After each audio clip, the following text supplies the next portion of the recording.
आज का शेयर बाजार कई उतार चढ़ावों से भरा रहा, जहां निफ्टी और सेंसेक्स ने अपने शुरुआती लाभ को बनाए रखा, लेकिन दिन के उच्चतम स्तर से थोड़ा नीचे बंद हुए। आईटी और फार्मा सेक्टर की शानदार तेजी ने बाजार में सकारात्मकता का माहौल बनाया, जबकि बैंकों और ऑयल एवं गैस सेक्टर में कमजोरी ने इस रैली को सीमित रखा। मिड कैप और स्मॉल कैप स्टॉक्स ने पिछले सत्र में 2% की बड़ी गिरावट के बाद जबरदस्त वापसी की, जहां मिड कैप इंडेक्स में 1.9% और स्मॉल कैप इंडेक्स में 1.2% की वृद्धि हुई। यह उछाल बाजार में नई उम्मीदें लेकर आया। दिन के अंत में सेंसेक्स 115 अंकों 0.15% की तेजी के साथ 76,520 पर और निफ्टी 50 अंकों 0.22% की बढ़त के साथ 23,205 पर बंद हुआ। आईटी इंडेक्स ने लगभग 2% की बढ़त के साथ दिन की सबसे बेहतरीन परफॉर्मेंस दिखाई।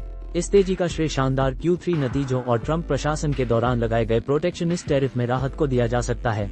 Infosys, TCS, HCL tech Mahindra, Wipro और कोफोर्ज जैसे दिग्गजों ने इस रैली का नेतृत्व किया। फार्मा सेक्टर भी शानदार रहा, जहां निफ्टी फार्मा इंडेक्स 1.4% की बढ़त के साथ बंद हुआ। सन फार्मा और सिप्ला ने इस तेजी में मुख्य भूमिका निभाई। वहीं ऑटो सेक्टर ने भी अपनी रफ्तार बनाए रखी। महिंद्रा एंड महिंद्रा, टाटा मोटर्स और मारुति सुजुकी के शानदार प्रदर्शन ने निफ्टी ऑटो इंडेक्स को 1% से अधिक ऊपर ले जाने में मदद की। FMCG इंडेक्स ने शुरुआती नुकसान के बाद वापसी की और दोपहर तक 0.3% की तेजी के साथ कारोबार किया। हालांकि बैंकिंग और एनर्जी सेक्टर कमजोर रहे। निफ्टी बैंक और PSU बैंक इंडेक्स में हल्की गिरावट दर्ज की गई, जबकि ऑयल और गैस स्टॉक्स 0.5% गिर गए। अल्ट्राटेक सीमेंट के शेयरों में 7% की बढ़त देखी गई। ये भारत की सबसे बड़ी सीमेंट निर्माता कंपनी ने तीसरी तिमाही में 1470 रुपीस करोड़ का शुद्ध लाभ दर्ज किया, जो साल दर साल 17% की गिरावट थी, लेकिन यह विश्लेषकों की उम्मीदों से बेहतर रहा। कंपनी की आय 3% बढ़कर 17,193 रुपीस करोड़ हो गई, जो अनुमानित 16,696 रुपीस करोड़ से अधिक रही।